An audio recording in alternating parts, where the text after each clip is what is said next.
فقال الكافرون هذا شيء عجيب أإذا متنا وكنا ترابا وذلك رجع بعيد قد علمنا ما تنقص الأرض منهم وعندنا كتاب حفيظ بل كذبوا بالحق لما جاءهم فهم في أمر مريج أفلم ينظروا إلى السماء فوقهم كيف بنيناها وزيناها وما لها من فروج والأرض مددناها والقينا فيها رواسي وأنبتنا فيها من كل زوج بهيج تبصرة وذكرى لكل عبد منيب ونزلنا من السماء ماء مباركا فأنبتنا به جنات وحب الحصيد والنخل باسقات لها طلع نضيد رزقا للعباد وأحيينا به بلدة ميتا كذلك الخروج كذبت قبلهم قوم نوح وأصحاب الرس وثمود وعاد وفرعون وإخوان لوط وأصحاب الأيكة وقوم تبع كل كذب رسل فحق وعيد أفعين بالخلق الأول بل هم في لبس من خلق جديد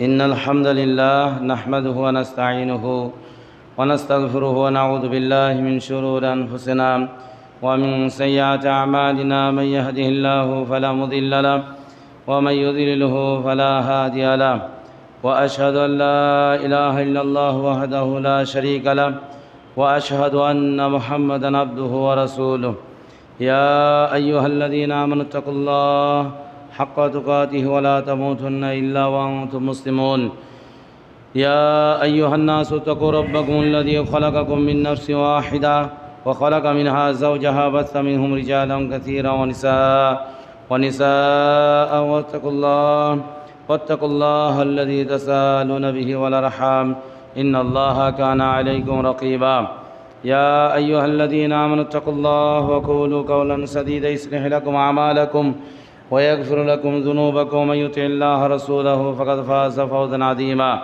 أما بعد فأعوذ بالله من الشيطان الرجيم بسم الله الرحمن الرحيم إذ جعل الذين في قلوبهم حمية الجاهلية فأنزل الله السكينة وقال الله تعالى في موضع آخر وقرن في بيوتكن ولا تبرجن تبرج الجاهلية الأولى عن أبي هريرة رضي الله تعالى عنه أن رسول الله صلى الله عليه وسلم بدأ الإسلام قريبا سيعود كما بدأ فطوبى للغرباء رواه মুসলিম। সম্মানিত জামে মসজিদের মুসল্লিগণ, সমস্ত প্রশংসা গুণগান আরাধনা সে আল্লাহ সুবহানাহু ওয়া তাআলার জন্য। সে আল্লাহ সুবহানাহু ওয়া তাআলার জন্য যে আল্লাহ রাব্বুল আলামিন আমাদেরকে রমজানের সিয়ামকে পূর্ণ করার পরে জমাতে আসা তৌফিক দিয়েছেন।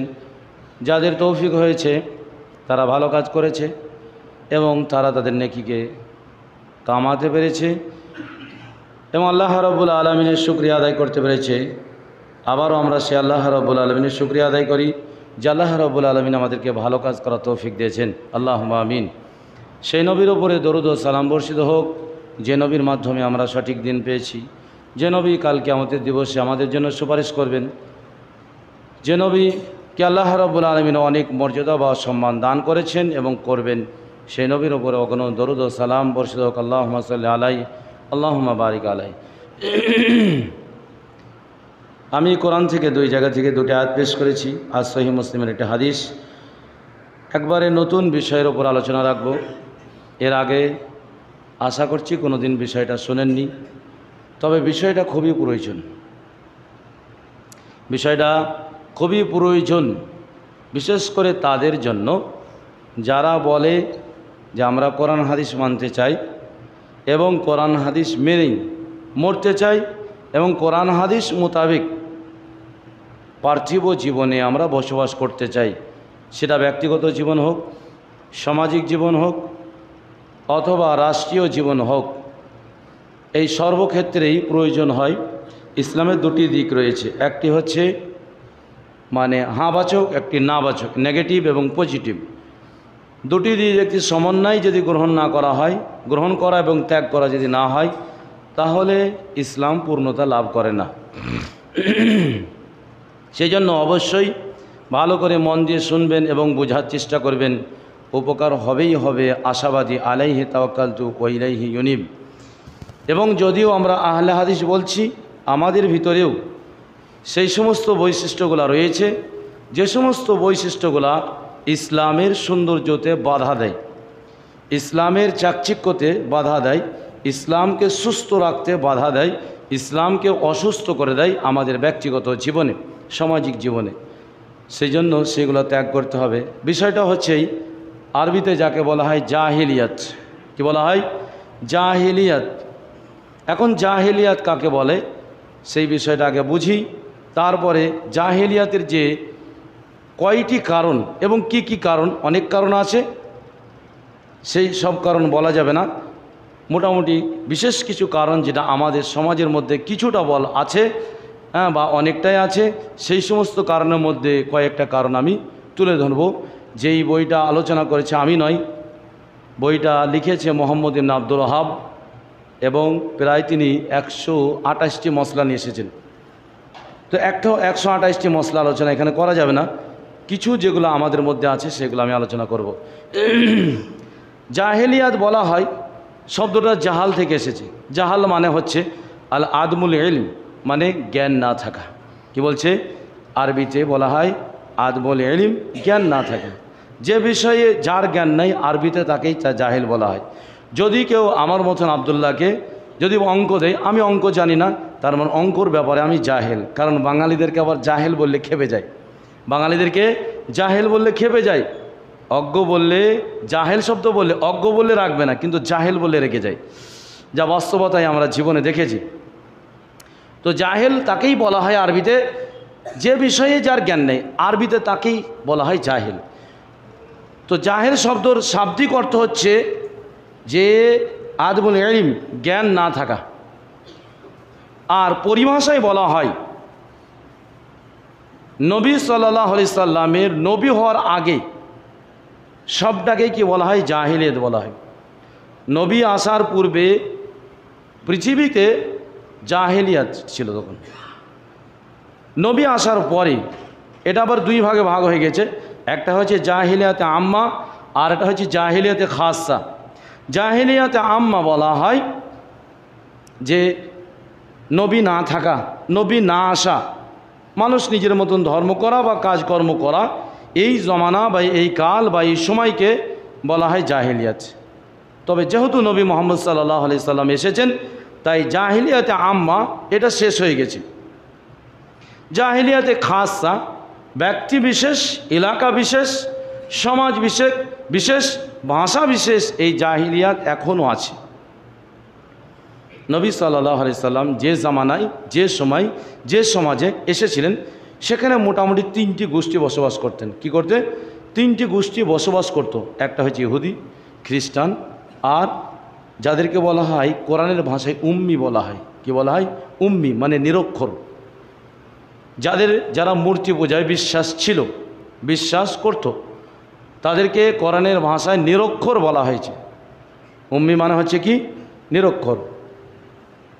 এবং সেই যাদের মধ্যে নবী এসেছে তাদেরকেও নিরক্ষর বলা হয়েছে, এবং নবী মুহাম্মদ সাল্লাল্লাহু আলাইহি সাল্লামকেও নিরক্ষর বলা হয়েছে। তিনারও আক্ষরিক জ্ঞান ছিল না।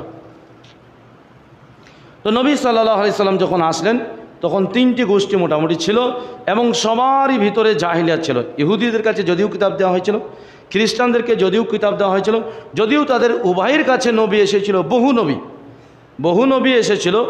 বানি ইসরাইলদের মধ্যে সব নবী, ইসহাক আলাইহিস সালাম থেকে নিয়ে সমস্ত নবী হচ্ছে বানি ইসরাইলদের মধ্যে, ইহুদি খ্রিস্টানদের মধ্যে এসেছে।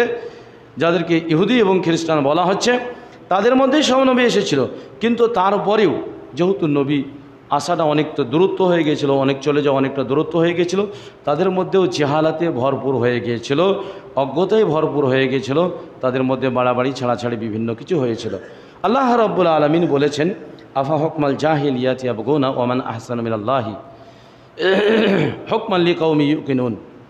আল্লাহ বলছেন, আফা হুকমাল জাহিলিয়াতি ইয়াবগুন, তারা কি জাহিলিয়াতি রীতিনীতি, জাহিলিয়াতি বিচার বিভাগ, জাহিলিয়াতি সমস্যার সমাধান তারা কি চায়? আল্লাহর চাইতে উত্তম বিচারকারী, ফয়সালাকারী, বিধানদাতা কে হতে পারে? তাদের জন্য যারা দৃঢ় বিশ্বাস। কথা বুঝতে পারলেন? আল্লাহ রাব্বুল আলামিন হচ্ছে সর্বশ্রেষ্ঠ, হচ্ছে আইনদাতা, বিধানদাতা, সমস্যার সমাধানকারী। তো আল্লাহ সে কথাই বলছে যে আল্লাহর চাইতে উত্তম ফয়সালাকারী কেউ হতে পারে? আল্লাহ জিজ্ঞাসা করলেন, জিজ্ঞাসা প্রশ্ন চিহ্ন দিয়ে আল্লাহ রেখে দিয়েছেন। এই একটা আয়াত।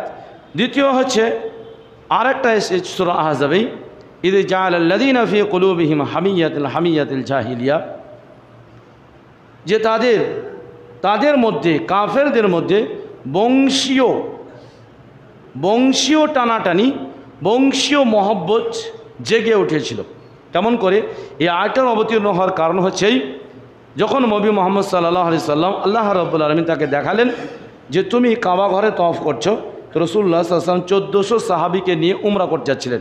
মক্কার মুশরিকরা আটকে দিল হুদাইবিয়া জায়গাতে আটকে দিল।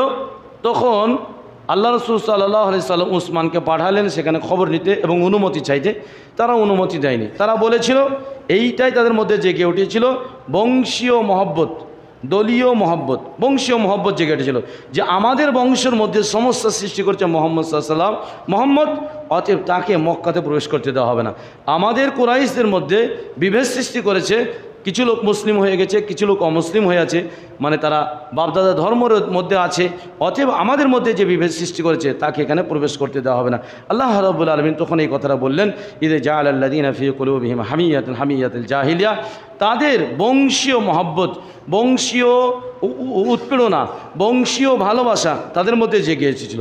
এবং নবী মুহাম্মদ সাল্লাল্লাহু আলাইহি সাল্লামকে যেতেও দেওয়া হয়নি, বলেছিল এই বছর যেতে যাওয়া হবে না, হ্যাঁ তোমাদেরকে আগামী বছর আসতে হবে, 3 দিন থাকতে হবে, এবং কোনো মানে হাতিয়ার কি হবে বাইরে থাকবে না, হ্যাঁ সেটা নিয়ামের মধ্যে বা খাপের মধ্যে ভরা থাকবে, এরকম বেশ কিছু শর্ত লাগানো হয়েছিল। এবং নবী মুহাম্মদ সাল্লাল্লাহু আলাইহি সাল্লাম দ্বিতীয় বছর ফের উমরা করতে গিয়েছিলেন। তো এই ঘটনাকে কেন্দ্র করে এখানে আল্লাহ রাব্বুল আলামিন এটাকে নিন্দা করেছেন, যেটা আমাদের মধ্যেও আছে। বংশীয় কি আছে? বংশীয় মহব্বত আছে, বংশীয় মহব্বত আছে। দেখেন, বংশীয় মহব্বত থাকাটা ভালো, কিন্তু ইসলামের ওপরে নয়। ইসলামের উপরে থাকলে সেটা হয়ে যাবে জাহেলিয়াত, এটাকে ত্যাগ করতে হবে। ইসলামকে যদি অগ্রাধিক না দেওয়া হয় তো বংশীয় মহব্বতের কোনো দাম নেই। সহিহ মুসলিম একটা লম্বা চওড়া হাদিস এসেছে, সেই লম্বা চওড়া হাদিসের শেষ অংশে রাসূল সাল্লাল্লাহু আলাইহি ওয়াসাল্লাম বলেন, ওমান বাত্তা বিহি আমালুহু লাম ইসরি বিহি নাসাবাহু, যে ব্যক্তির আমল তাকে পিছিয়ে দেবে তার বংশ তাকে আগে নিয়ে যেতে পারবে না। যার আমল তাকে পিছিয়ে দেবে, যে তার আকীদা আমল থেকে পিছিয়ে যাবে, বংশ তাকে কখনোই আগে নিয়ে যেতে পারবে না পরকালে। বংশর ইসলামে কোনো মূল্য নেই। বংশ পরিচিতির জন্য আল্লাহর কাছে যেটা মূল্য বা গুরুত্ব, সেটা হচ্ছে কি? আল্লাহ ভীতি। এটাই হচ্ছে আল্লাহ রাব্বুল আলামিনের কাছে মূল্য। সহিহ মুসলিমে কিতাবুল হজে এসেছে, রাসূলুল্লাহ সাল্লাল্লাহু আলাইহি ওয়াসাল্লাম বিদায় ভাষণে বললেন, জাহেলিয়াতে যত নীতি আছে, যত কালচার আছে, সমস্ত নীতিকে আমি কি করলাম? আমার পায়ের তলায় পুঁতে দিলাম। কোনো জাহেলিয়াতি নীতি চলবে না। লা ফাদলা আলা আরাবিয়ুন, এটা আবু দাউদে বা তিরমিজিতে এসেছে, লা ফাদলা আলা আরাবিয়ুন ওয়ালা আলা আজাবিয়ুন, আরবি অনারবের ওপর কোনো ফজিলত নেই এবং অনারব আরবের ওপর কোনো ফজিলত নেই, সাদা কালোর ওপর কোনো ফজিলত নেই, ইল্লা বিত্তাকওয়া আল্লাহ, তবে যার ভিতরে আল্লাহ ভীতি আছে তার কথাটা ভিন্ন। যদি আল্লাহ ভীতি থাকে তখন তার মর্যাদা সম্মান রয়েছে। এটাই রাসূলুল্লাহ সাল্লাল্লাহু আলাইহি সাল্লাম বলতে চেয়েছিলেন। তো রাসূলুল্লাহ সাল্লাল্লাহু আলাইহি সাল্লাম জাহিলিয়াতে অনেক নীতি কালচার ছিল, সমস্ত নীতি কালচারকে কি করেছেন? মিটিয়ে দিয়েছে। আর ইসলামে যে ভ্রাতৃত্ব, সেটাকে এই জন্যই আনা গিয়েছে। আর একটা উদাহরণ আপনাদেরকে বলি এখান থেকে, যেটা আমাদের মধ্যে আছে, এগুলো ত্যাগ করতে হবে। যদি ইসলামী সমাজ গড়তে চান, আমরা অবশ্যই ইসলামী নাম দিয়েছি, কিন্তু এখানে সব জায়গাতেই সমস্যা আছে। এই আহলে হাদিস বলছে না 2 গ্রামের লোক, বাকি তো আছে, এদের মধ্যেও আছে বংশীয় টানাটানি, দলীয় টানাটানি আছে। এগুলো ত্যাগ করতে হবে, তবে ইসলামী সমাজ গঠন হবে, না হলে ইসলামী সমাজ গঠন হবে না। শুধুমাত্র নামকে হস্তে লেবেল থাকবে। যা বিভিন্ন সংগঠনগুলোতে দেখবেন বিভিন্ন লেভেল দেওয়া থাকে, কিন্তু পর্দার পিছনে আলাদা কাজ করা হয়। সমাজগুলো হচ্ছে বড় ধরনের একটা ইসলামের ভূমিকা পালন করে। যেহেতু গণতন্ত্র দেশ, এখানে কোনো পার্লামেন্ট থেকে আইন পাস হয়ে আসবে না, এখানে ইসলামের কথাও পার্লামেন্ট থেকে বলা হবে না, বরং বিরোধিতা করা হবে। এটাই স্বাভাবিক, কারণ গণতন্ত্র আলাদা একটা মতবাদে বিশ্বাস করে, আর এখানে বিভিন্ন ধর্মের মানুষ বসবাস করে। যদি কিছু করতে হয় তাহলে মসজিদ থেকে করতে হবে, আর মসজিদ থেকে করতে গেলে এই জাহিলিয়াতগুলো ত্যাগ করতে হবে। যদি এই জাহিলিয়াত ত্যাগ না করা হয় তাহলে এখানে ভ্রাতৃত্ব যে বাধা এটা সৃষ্টি হয়ে যাবে, যে আপোষের মধ্যে বিশাল দ্বন্দ্ব সৃষ্টি হবে, অন্তরের মধ্যে ফাটল ধরবে। আর অন্তরের ফাটল বড় একটা সমস্যাজনক মুসলিম জাতির জন্য, ঐক্যর জন্য, ইসলামের জন্য। রাসূলুল্লাহ সাল্লাল্লাহু আলাইহি সাল্লাম যখন মক্কা ছেড়ে মদিনায় গেলেন তখন কি করেছিলেন জানেন? যারা মুহাজির গিয়েছিলেন, তো মদিনার মুহাজিররা আনসাররা বলেছিল যে আমাদের অর্ধেক সম্পদ তোমাদেরকে দিয়ে দিচ্ছি, তোমাকে আমার ভাই করে নিলাম। আখা বাইনাহুমা, আল্লাহ রাসূল সাল্লাল্লাহু আলাইহি সাল্লাম দুইজনের মধ্যে ভাই করে দিয়েছিলেন। এবং বলেছিলেন, অনেকেই বলেছিলেন যে আমার দুটি স্ত্রী আছে, একটা তালাক দিয়ে দিচ্ছি, একটাকে তুমি বিবাহ করে নাও। কারণ অনেকের স্ত্রী তারা মুসলিম হয়নি, আসেনি। অনেকেই বিবাহ করেছিল তালাক দিয়ে, অনেকেই বিবাহ করেনি। অনেকেই সম্পত্তি নিয়েছিলেন, অনেকেই নেয়নি। অনেকেই আবার সম্পত্তি নেওয়ার পরে, এমনকি নবী মুহাম্মদ সাল্লাল্লাহু আলাইহি ওয়াসাল্লাম যখন খাইবার জয় হলো সব সম্পত্তি আবার ফিরিয়েও দিয়েছিলেন। কী করেছিলেন? ফিরিয়েও দিয়েছিলেন, যে ঠিক আছে তোমরা উপকার করেছিলে, তোমাদের উপকারে আলহামদুলিল্লাহ তোমাদের সম্পদ এখন ফিরিয়ে দিলাম। তো রাসূলুল্লাহ সাল্লাল্লাহু আলাইহি ওয়াসাল্লাম এটা ভ্রাতৃত্ব ভাব তাদের মধ্যে গড়ে দিয়েছিল, এবং এমন সম্পর্ক কান্নাহু বুনিয়ানুম মারসুস, একবারে দেওয়ালের পাঁচিরের মতন এরকম সম্পর্ক তাদের মধ্যে ছিল। এবং আল্লাহ রাব্বুল আলামিন সূরা হাদীদের মধ্যে বলেছেন, ওমা মুহাম্মাদুন ইল্লা রাসূলুন কাদ খালাত মিন কাবলিহি রাসূল মা কানা মুহাম্মাদ আবা আহাদিন। আরেকটা হচ্ছে কি, মা কানা মুহাম্মাদুন রাসূলুল্লাহ, মুহাম্মাদুর রাসূলুল্লাহ, মুহাম্মদ হচ্ছে রাসূল। ওয়াল্লাযীনা আমানু মাআহু, এবং তার সাথীরা আপোষের মধ্যে রহমা, আপোষের মধ্যে দয়াশীল। আশিদ্দাউ আলাল কুফার, এবং কাফেরদের প্রতি কঠোর। এটা সূরা হাদীদে আল্লাহ তাআলা বলেছেন যে মুহাম্মদ সাল্লাল্লাহু আলাইহি সাল্লাম হচ্ছে আল্লাহর রাসূল, এবং মুহাম্মদ সাল্লাল্লাহু আলাইহি সাল্লামের সাথীরা সাহাবায়ে কিরাম রাদিয়াল্লাহু তাআলা আনহুম, তাদের বিশাল মর্যাদা আল্লাহ রাব্বুল আলামিন দান করেছেন, সম্মান দান করেছেন। আল্লাহ তাদের প্রতি সন্তুষ্ট হয়েছে এবং তারাও আল্লাহকে নিয়ে সন্তুষ্ট। তখন তাদের ব্যাপারে আল্লাহ তাআলা বলেছেন রহমাউ বাইনাহুম, আপোষের মধ্যে তারা দয়ালু, আপোষের মধ্যে তারা দয়াশীল, এবং কাফেরদের প্রতি তারা কঠোর। এটা হচ্ছে সাহাবায়ে কিরামদের বৈশিষ্ট্য। এই বৈশিষ্ট্য তখনই আসবে যখন জাহেলিয়াত ত্যাগ করা হবে, যখন বংশীয় মহব্বত অগ্রাধিক থাকলে এটা কিন্তু কোনো দিনই সম্ভব নয়, কোনো দিনই সুস্থ সমাজ গড়তে পারবেন না। এটা হচ্ছে সমাজের জন্য একটা বাধা। দ্বিতীয় হচ্ছে তারা কি করেছিল জানেন? তাদের আকীদা ছিল অধিকাংশ লোক যেদিকে থাকবে, ভালো করে শুনবেন, অধিকাংশ লোক যেদিকে থাকবে সেটাকে হক মনে করা। অধিকাংশ লোক যেটা মনে করবে সেটাকে সত্য মনে করা, এটা জাহিলিয়াত নীতি ছিল। এটা আমাদের মধ্যেও আছে। ম্যাক্সিমাম লোক মনে করে যে সবাই বলছে তার মানে কি ভুল বলছে। এমনকি এমন ভাষাও আছে, 10 যেখানে খোদা সেখানে, এই ভাষাগুলোও ব্যবহার করে, এই ভাষাগুলোও ব্যবহার করে। এটা কিন্তু নয়। হকের ব্যাপারটা আলাদা জিনিস, হকের ব্যাপারটা আলাদা জিনিস। সহিহ বুখারীতে হাদিস রয়েছে, আল্লাহ রাসূল সাল্লাল্লাহু আলাইহি সাল্লাম বলছেন, উরিদা আলাইয়াল উমাম, আমাকে বিভিন্ন উম্মত আমার সামনে পেশ করা হলো। কি বলা হলো? মেরাজে পেশ করা হলো। এমন এমন নবী দেখলাম, ওয়াহিদুন, একজন এসেছে, শুধু একজন নবী, এবং ওয়ামাহু ওয়াহিদুন, তার সাথে একজন উম্মত, ও ইসনান, 2 জন উম্মত, 3 জন উম্মত, এমনকি এমন এমন নবী কেউ নেই। তার মানে কি নবীরা হক পথে নেই? নবীরা হক পথে নেই। ইব্রাহিম আলাইহিস সালাম বিখ্যাত নবী, আল্লাহ তাকে বিশাল সম্মান দিয়েছে। তারপরেও ইতিহাস থেকে বা কোরআন থেকে যেটা ইঙ্গিত বা ইশারা পাওয়া যাচ্ছে, মাত্র 2-4 জন তার উম্মত, মাত্র 2-4 জন, 2 জন স্ত্রী আর 1 জন ভাইপু, আর হচ্ছে কি আপনার 2 সন্তান। তাছাড়া পাওয়া যাচ্ছে না যে তার কেউ নবী তার অনুসরণ করেছে। তারপরেও আল্লাহ রাব্বুল আলামিন তাকে বিশাল সম্মান দান করেছেন, বিশাল মর্যাদা দান করবেন কিয়ামতের দিবসেও, এবং করেছেও। তো যে কথা বলছিলাম সেটা হচ্ছে কি, অধিকাংশ লোক যেদিকে হয়, যেদিকে থাকবে যেটাকে হক মনে করা, এটা হচ্ছে জাহিলিয়াত। এই জাহিলিয়াত ত্যাগ করতে হবে। কারণ দলিল হচ্ছে কোরআন হাদিস, হচ্ছে স্পষ্ট করে সব কিছু কথা বলেছে। এই কোরআন হাদিসের বাইরে যারাই থাকবে তারা হচ্ছে ভুল পথে, এটা আপনাকে মনে করতে হবে, যত সংখ্যাই হোক না কেন।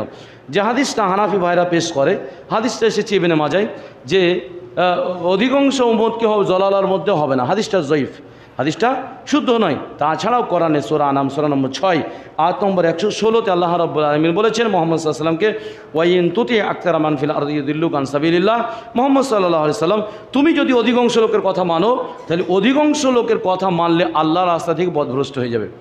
কারণ অধিকাংশ লোক খেয়ালা বসে কথা বলে আর খেয়ালি পোলাও খায়। কি করে? খেয়ালি বসে কথা বলে, মন মতন কথা বলে, অনুমান ভিত্তিক কথা বলে, আর খেয়ালি পোলাও খাই। কলকাতায় গেলাম আর বিভিন্ন কিছু দেখে আসবো, এই করবো সেই করবো, অমুক করবো তেন করবো। এই হচ্ছে সাধারণ মানুষের বিষয়, মানুষের বিষয়, সাধারণ মানুষ নয়, মানুষের বিষয়। আল্লাহ রাব্বুল আলামিন তাছাড়া কোরআনে একাধিকবার বলেছেন ওয়ালাকিন্না আকসারুহুম জাহিলুন, অধিকাংশ মানুষ হচ্ছে অজ্ঞ, অধিকাংশ হচ্ছে ফাসিক, অধিকাংশ হচ্ছে লা ইউমিনুন, ঈমান নিয়ে আসবে না। আল্লাহ রাব্বুল আলামিন সূরা ইউসুফে বলছেন মুহাম্মদ ওমা ইউমিনু আকসারুহুম বিল্লাহি ইল্লা হুম মুশরিকুন, অধিকাংশ লোক ইমানের দাবিদার কিন্তু শিরিক করে, অধিকাংশ লোক ইমানের দাবিদার কিন্তু শিরিক করে। ওই সূরাতে আল্লাহ রাব্বুল আলামিন বলছেন ওয়ালাউ হারাস্তা, মুহাম্মদ তুমি যদি চাও যে অধিকাংশ লোক ইমান নিয়ে আসো, কিন্তু তা নিয়ে আসবে না অধিকাংশ লোক। কারণ অধিকাংশ লোক হচ্ছে খেয়ালে বসে কথা বলে। এই যে অধিকের যে মানদণ্ড, এটা হচ্ছে সেকুলারবাদীদের মতবাদ, গণতন্ত্র মতবাদ, যে সবাই যদি সাপোর্ট করে তাহলে সেটা ঠিক। এটা হচ্ছে কি ঠিক, যেহেতু তাদের আইন কানুন ঠিক নেই, তাদের হচ্ছে মানুষে করা আইন, তাই জন্য তাদের মতবাদ এটাই যে অধিকাংশ লোকের কি ব্রেন খারাপ আছে, এটা হচ্ছে তাদের লজিক।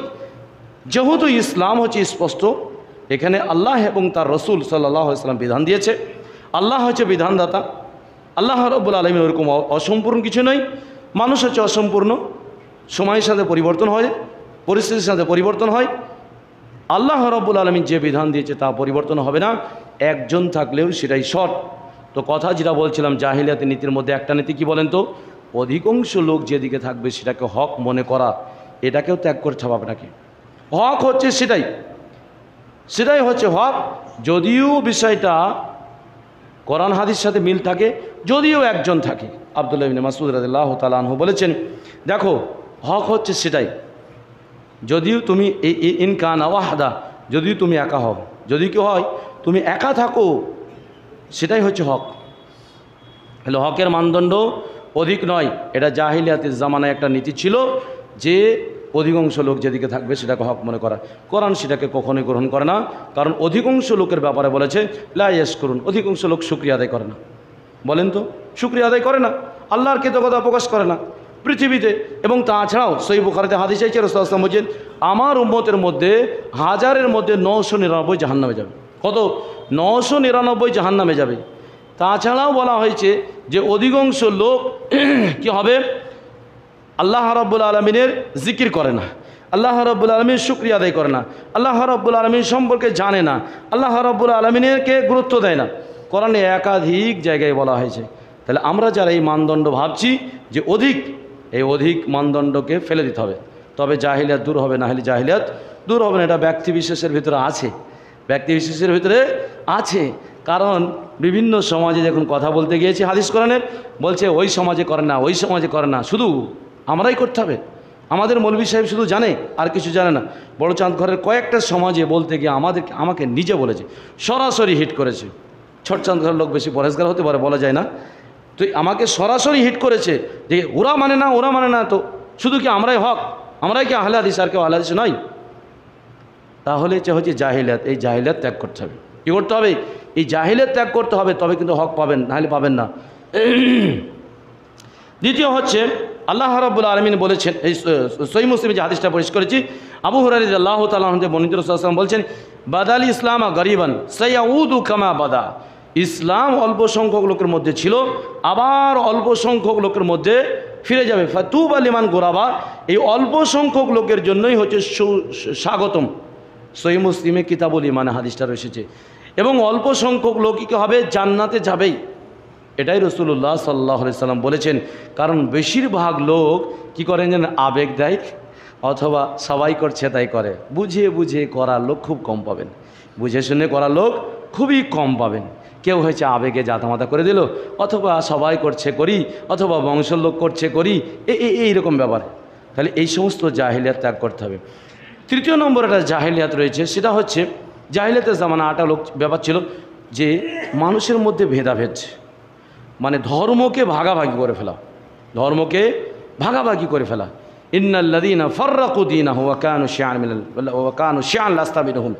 আল্লাহ রাব্বুল আলামিন বলেছেন ইন্নাল্লাযীনা ফাররাকু, যারা দিনের মধ্যে বিভেদ সৃষ্টি করেছে এবং দলে দলে বিভক্ত হয়েছে, মুহাম্মদ সাল্লাল্লাহু আলাইহি সাল্লাম তুমি তোমার কিছু দায়িত্ব নেই, সূরা নামে আল্লাহ তাআলা এই কথা বলেছেন।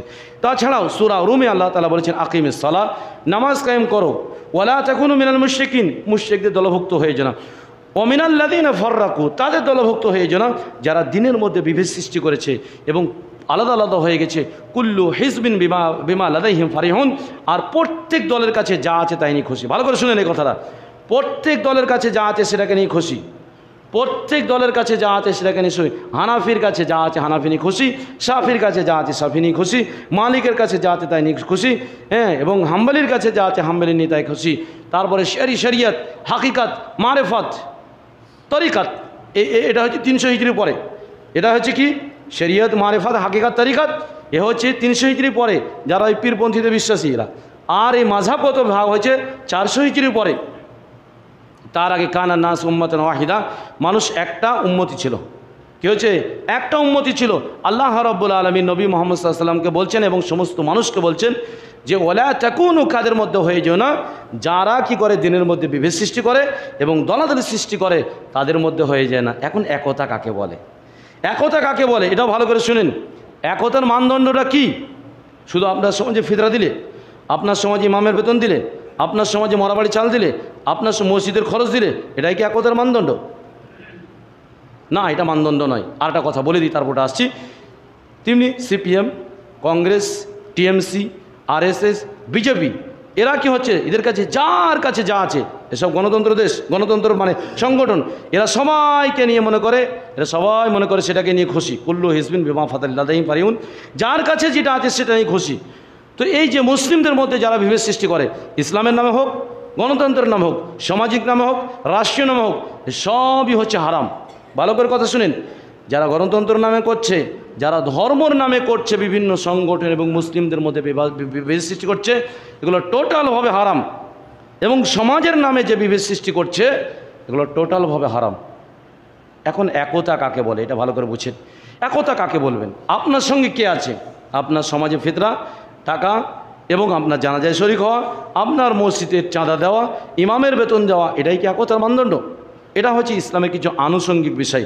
কিছু হারাম আছে, কিছু জায়েজ আছে, যেগুলো সামাজিকভাবে চলে। কিছু হারাম আছে, কিছু জায়েজ রয়েছে। তো এটা ইসলামের মানদণ্ড নয়। ইসলামের মানদণ্ড দুটি, একটা হচ্ছে আকিদা, একটা মানহাজ বলা হয়। একটা হচ্ছে আকিদা, একটা হচ্ছে মানহাজ। দুটো হচ্ছে ব্যাপক বিষয়, অনেক আলোচনা দরকার আছে। আকিদা বলা হচ্ছে সহজ কথায় যে আপনি যে বিশ্বাসে বিশ্বাসী, মানে যে নামে আপনি সমাজ তৈরি করেছেন, মসজিদ তৈরি করেছেন, এই আকিদা মানে ইসলামী সহি আকিদার নামে যে মসজিদ যদি তৈরি হয়ে থাকে, মসজিদ যে তাকওয়া হয়ে থাকে, মসজিদ যে জিরার না হয়ে থাকে, মানে দল ভাঙার জন্য বা দল করার জন্য যদি মসজিদ না হয়, যদি তাকওয়ার নামে যদি মসজিদ হয়, এই আকিদায় যদি বিশ্বাস হয়, পৃথিবীতে যেখানেই হোক, যেখানেই থাক, যেই হোক, মান কানা হাইসু কানা, ব্যক্তি যেই হোক, যেখানেই থাক, জানতে হবে আপনার দিনী ভাই। কথা বুঝতে পারলেন? আপনার সমাজে হোক, আপনার গ্রামে হোক, আপনার বাইরে হোক, এটা আপনাকে মনের ভিতরে রাখতে হবে যে আমার দিনী ভাই। দ্বিতীয় মানহাজ বলা হয়, এটাও ব্যাপক আলোচনা দরকার রয়েছে, মানে অনেক আলোচনা দরকার রয়েছে। মানহাজ সহজ কথা বলা হয়, ইসলামের যেভাবে সাহাবায়ে কেরামরা ইসলামকে বুঝেছে, আকিদা হোক, আমল হোক, সবটাই সেইভাবে করে বিচার করাকেই বলা হয় মানহাজ। কাজটা খুবই কঠিন। আমরা বাঙালিরা যত বক্তা আছে পেশাদার, এরা মানহাজ তো কেউ বুঝে না। এরা হচ্ছে কি জানেন, ওই নিজের মতন হাদিস কোরআন পড়ে আর নিজের মতন ব্যাখ্যা চালায়। পশ্চিমবাংলায় যত বক্তা আছে পেশাদার বক্তা, যারা শুধু মুখস্থ করে বলে, যারা ইন্টারন্যাশনাল বক্তা নামে পরিচিত, যারা ভিজিট করে আসে, এরা মানহাজ কেউ বুঝে না। সাহাবায়ে কেরামদের ব্যাখ্যা কেউ করে না। সব কোরআন আয়াত পেশ করলো, দিন নিজের মতন ব্যাখ্যা করে দিল। আর সাধারণ মনে হয় বাহ বাহ বাহ, খুব ভালো। ইসলামের সবচেয়ে বাঙালিরা ক্ষতি করে এটা দিক দিয়ে। এটা কী করে ক্ষতি করে? যদি ভালো করে পেশ করতে হয়, তার বহু তাফসীর রয়েছে, ব্যাখ্যা রয়েছে, সেগুলো লিখিত এসে পেশ করতে হবে। যাই হোক, সে কথা আমি বলছিলাম কি, যদি একতার মানদণ্ড দুটি, যেটা আপনাদের জন্য প্রয়োজন, সেটা হচ্ছে আকিদা এক যদি হয়, আর কি হয়, ইসলাম বুঝার, বিচার করার নিয়ম যদি এক হয়, তাহলে আপনাকে জানতে হবে সেটা আপনার দিনী ভাই। যদি আপনার সমাজে বসবাস করে, ফিতরা সব কিছু সামাজিকভাবে যেটা দেওয়ার দরকার সেটা দেয়, কিন্তু আকিদাতে গোলমাল আছে, ইসলাম ভুলভাবে বিচার করছে, যেভাবে সাহাবায়ে কেরাম নিচ্ছে সেভাবে নিচ্ছে না, তার মানে আপনার মায়ের পেটের ভাই হলেও সেও দিনী ভাই নয়। কথা বুঝতে পারলেন? আপনার মায়ের পেটের ভাই হলেও সে দিনী ভাই নয়। সে আপনার মায়ের পেটের ভাই হতে পারে, দেশীয় ভাই হতে পারে, বংশীয় ভাই হতে পারে, কিন্তু দিনী ভাই নয়। তবে এগুলাও বাকিগুলা ভাই হতে পারে, তাদের সাথেও সম্পর্ক থাকতে পারে, কিন্তু সবচেয়ে বেশি সম্পর্ক থাকতে হবে দিনী ভাইয়ের সাথে, আন্তরিকতা থাকতে হবে। আপনাকে টাকা দিতে হবে না, পয়সাও দিতে হবে না, জমি জায়গাও দিতে হবে না, শুধু চাইবেন, হিতাকাঙ্ক্ষী হবেন যে আমার দিনী ভাইয়ের উপকার হোক। আর গালি দেবেন না, খবরদার, দিনী ভাইকে গালি দেবেন না, বদদোয়া দেবেন না। তারপরেই জানা যাবে যে আপনি একটা সুস্থ সমাজ গড়তে চাইছেন। আল্লাহ রাব্বুল আলামিন এগুলোকে হারাম করেছেন। এই হারাম আমাদের কী করতে হবে? ত্যাগ করতে হবে। এবার চলেন, আরও কিছু রয়েছে যে প্রভাবশালী লোকেরা যেদিকে থাকবে সেটাকে হক মনে করত জাহিলিয়াত জামানায়। প্রভাবশালী লোকেরা যেদিকে থাকবে সেটাকে হক মনে করতেন। মুতরাফুনা সূরা আরাফে আয়াত এসেছে, কিয়ামত পর্যন্ত যত হক নিয়ে আসা, মানে যত ব্যক্তি হক নিয়ে আসবে, মানে হকের প্রচার করবে, আর যত নবী হক নিয়ে এসেছে, 3 শ্রেণীর লোক বাধা দিতে দাঁড়ায়। বুঝলেন? 3 শ্রেণীর লোক হকের বাধা দেয়। এক শ্রেণী হচ্ছে ধর্মীয় গুরু, 2 শ্রেণীর হচ্ছে নেতা নেতৃত্ব। ও আতরাফনা ফিল হায়াতি দুনিয়া, আল্লাহ বলেছেন তারা বাধা দিয়ে দাঁড়ায় যাদেরকে জীবন দিয়েছি স্বাচ্ছন্দ্য, মানে যাদের সুখময় জীবন, ধন সম্পদ আছে, তারা ধনের প্রভাব ফেলতে চায়, আর নেতারা নেতৃত্ব প্রভাব ফেলতে চায়, আর ধর্মগুরুরা তাদের ধর্মীয় প্রভাব ফেলতে চায়। এই 3 শ্রেণীর লোক হকের বাধা দিয়েছে। কথা বুঝতে পারলেন? কোরআনে বিভিন্ন জায়গাতে আলোচনা করেছে। তো এই জাহিলিয়াতের এই একটা নীতি ছিল, যেটা আহলে হাদিসদের মধ্যেও আছে, কিছু এলাকাতে পুরো গুন্ডা। এই যে বেথুয়া থেকে নিয়ে এই যে বলছেন পলাশী পর্যন্ত বা এই মুর্শিদাবাদ পর্যন্ত কিছু মানুষ তো পুরো গুন্ডা, অথচ আহলে হাদিস সমাজে বসবাস করছে। ওদেরকে শুধরানোর কোনো ব্যাপারই নেই, কোনো চিন্তা ভাবনাই নেই। আর আমাদের সমাজগুলো কী হচ্ছে জানেন? মানে আমরা একটা গণ্ডি দিয়ে দিচ্ছি, বেড়া দিয়ে দিচ্ছি, আর ওখানে ঢোকার পরে এবার কি করো? কিলাকিলি করার, ঘষাঘষি করার, লড়ালড়ি করার, মরো। না আছে ওর আকিদা ঠিক, না আছে ওর চলার পথ ঠিক আছে, না আকিদা ঠিক আছে, না মানহাজ ঠিক আছে, ওই ইসলামকে পছন্দই করে না, শুধু ফিতরা দেবে তার জন্য সমাজ আছে। শুধু ফিতরা দেবে, আর মৌলবি সাহেবের বেতন লাগবে, আর মৌলবি সাহেবের ভাত লাগবে, আর জানাজায় চাল লাগবে, আর কি হবে? সমাজের ওই মার্বেল ফার্বেল মসজিদ করতে গিয়ে কী হবে? পয়সা লাগবে। ওই জন্য ওকে রেখা হয়েছে। আল্লাহর কসম বলছি, ও জান্নাতে কোনো দিন যাবে না। ও তো বেনামাজি, ও তো দিনকে পছন্দই করে না, ও তো দিনকে ঘৃণা করে, ও তো মুসলিমই নয়। ওর বাপ মুসলিম হলে কি হবে? ও মুসলিমই নয়, ও জান্নাতে যাবেই না। যদি এই নীতির ওপর থাকে, এখনই তওবা করতে হবে, এখনই তওবা করতে হবে এবং পরিবর্তন হতে হবে। সমাজকেও চিন্তা ভাবনা করতে হবে যে আমি কাকে নিয়ে সমাজ করতে যাচ্ছি, কিসের নামে সমাজ করতে যাচ্ছি। ইসলাম শুধু লেভেলের ব্যাপারটা নয়, ভিতর এবং বাইরে উভয়কে নিয়ে হয় ইসলামের বিষয়টা রয়েছে। যেহেতু এমন ব্যক্তি আমরা মানে আপনাকে দেখছে যার চোখের ফাঁক দিয়ে বাহির হওয়া খুবই কঠিন, যার ওখর ফাঁক দিয়ে বাহির হওয়া খুবই কঠিন। চলেন, এটা কি বললাম বলেন তো বিষয়টা? এই বিষয়টা যে যারা প্রভাবশালী মানুষ তাদেরকে হক মনে করে, এটা জাহিলিয়াত নীতি। আর একটা বলে শেষ করবো, টাইম হয়ে গেছে। আর একটা হচ্ছে এই জাহিলিয়াত নীতির মধ্যে আর একটা ছিল যে যা ফাসেক ধর্মগুরুদেরকে মানে ফাসেক আলেমদেরকে আদর্শনীয় গ্রহণ করা, আদর্শবান হিসাবে গ্রহণ করা। আর হচ্ছে যারা জাহেল আবেদ, তাদেরকে সমাজে মডেল হিসাবে রেখে দাও। যা আহলে হাদিসদের মধ্যে আছে, 2 চাঁদ ঘরের মধ্যেও আছে। যদি একবার একটা একটা করে গুনিয়ে দিই তো হতে পারে রাগ করবেন আপনারা। এমনিতে আবদুল্লাহর ওপর অনেকেই রাগ করে, আর আপনাদের রাগ হবে এবং বিরক্ত হয়ে যাবেন আপনারা। তবে আমভাবে এটাই বলছি, যা দেখেছি মাদ্রাসাতে, যা দেখেছি ঈদগাহে, যা দেখেছি মসজিদে, তা এটাই বাস্তব যে বেশিরভাগ তারাই দায়িত্ব নিতে আসছে যারা হচ্ছে ইসলামের হিতাকাঙ্ক্ষী নয়, ইসলামকে পছন্দ করে না, ইসলামকে বুঝে না, ইসলামকে ভালোবাসে না, ইসলামের প্রতি বিদ্বেষ আছে। আল্লাহ রাব্বুল আলামিন বলেছেন, ইত্তাখাযনাস আহবারহুম ওয়া রুহবানা আরবাবা মিন দুনিল্লাহ ইয়া আইয়ুহাল্লাযীনা আমানু, এই ঈমানদাররা। কিছু মানুষ কি করে, রাহেব এবং রুহবানদেরকে তাদের কি করছে, মানে ধর্মগুরু হিসাবে, তাদেরকে মডেল হিসাবে গ্রহণ করেছে, রব হিসাবে গ্রহণ করেছে। ইয়াসুদ্দুন আন সাবিলিল্লাহ, তারা আল্লাহর রাস্তা থেকে বাধা দেয়। আর কি করে, মানুষদেরকে পথভ্রষ্ট করে। আল্লাহ রাব্বুল আলামিন সূরা অন্য এক জায়গাতে ইহুদি খ্রিস্টানদেরকে বলছে লা তাগলু ফি দীনিকুম, তোমরা দিনের ব্যাপারে বাড়াবাড়ি করিও না, হ্যাঁ, এবং তোমরা পথভ্রষ্টদেরকে তোমাদেরকে নেতা হিসাবে গ্রহণ করিও না, কারণ নিজেরাও পথভ্রষ্ট, তারাও হচ্ছে পথভ্রষ্ট। আল্লাহ রাব্বুল আলামিন এগুলো নিষেধ করেছেন। তো জাহিলিয়াতের কয়েকটা নীতি আমি বললাম, মনে হয় 4-5টা হবে, যেগুলো আহলে হাদিসের মধ্যে আছে। আরও প্রায় কতটা বললাম, মোহাম্মদ ইবনে আব্দুল ওয়াহাবই শুধু আলোচনা করেছে 128টি, তার মধ্যে আমাদের মধ্যে অনেক আছে।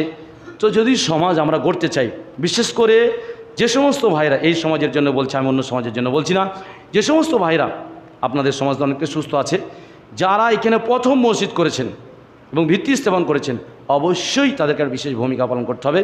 যখনই নতুন কেউ আসবে, শর্ত সাপেক্ষে তাদেরকে সমাজে নেবেন। বিশেষ করে ইসলামী যে আকীদা তাদেরকে অবশ্যই মানতে হবে, শুধু ফিতরা দেওয়ার জন্য নয়, ইমামের বেতন দেওয়ার জন্য নয়। এবং সমাজের মধ্যে বিশৃঙ্খলা সৃষ্টি করা যাবে না। যত জুমা মসজিদ আছে, বড় চাঁদ ঘর আর ছোট চাঁদ ঘরেও আছে, জুমার পরে এরা শুধু ঝগড়া করার জন্য আসে, তাই ধর্মীয় জায়গায় মুসলিমদের মধ্যে মারামারি করার জন্য আসে। তাই এই সমস্ত লোকগুলাকে অবশ্যই শর্ত সাপেক্ষে নিতে হবে। যদি তারা, যেহেতু বাহ্যিক দৃষ্টিতে যারা মুসলিম, অন্তরভাবে তারা ইসলাম মানে না, বাহ্যিক দৃষ্টিতে তো মুসলিম, তারা তো মুনাফিক অথবা ফাসিক। তো এই মুনাফিক বা ফাসিকদেরকে নিতে গেলে বেশ ভালো করে লাগাম দিয়ে নিতে হবে।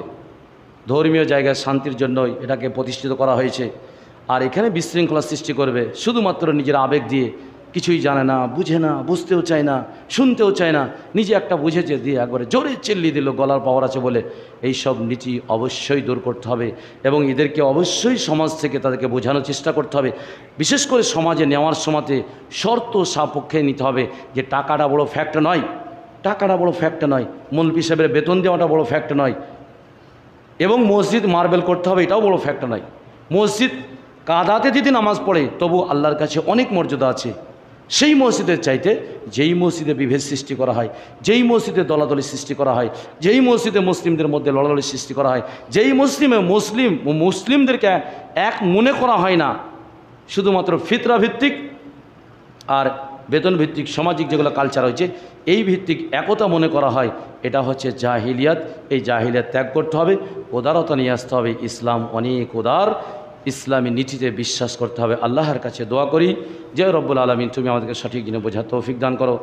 আর যে সমস্ত ভাই সমাজ পরিচালনা করছেন, আপনাদের কাছে অনুরোধ, যে কথা বললাম, যে সমস্ত লোক নতুনভাবে আসবে অবশ্যই তাদেরকে শর্ত সাপেক্ষে নেবেন, তাহলে সুস্থভাবে থাকতে পারবেন।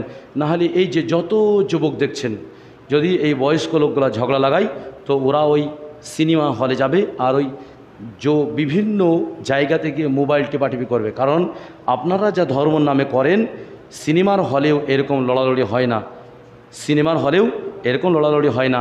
রাজনীতিরাও নেতারা তাদের অফিসে এরকম লড়ালড়ি করে না। সেই জন্য বলবে এত নিকৃষ্ট মানুষ, এত চরিত্র খারাপ, কারণ সে তো ইসলামের ভিতরে জানে না, সে একটা ছোটো ছেলে আর ইসলাম যেহেতু পড়ে না, সে বাহ্যিক দৃষ্টি দেখিয়ে বিচার করবে। অতএব আপনার বাহ্যিক দৃষ্টিটাও ভালো হতে হবে, ভিতরটাও ভালো হতে হবে, তবে পরকাল এবং দুনিয়া দুটি মঙ্গল হবে। আল্লাহ তোমার কাছে এই দোয়া এবং দাবি রাখছি, রব্বুল আলামিন তুমি আমাদেরকে সুস্থভাবে জীবনযাপন করার তৌফিক দান করো।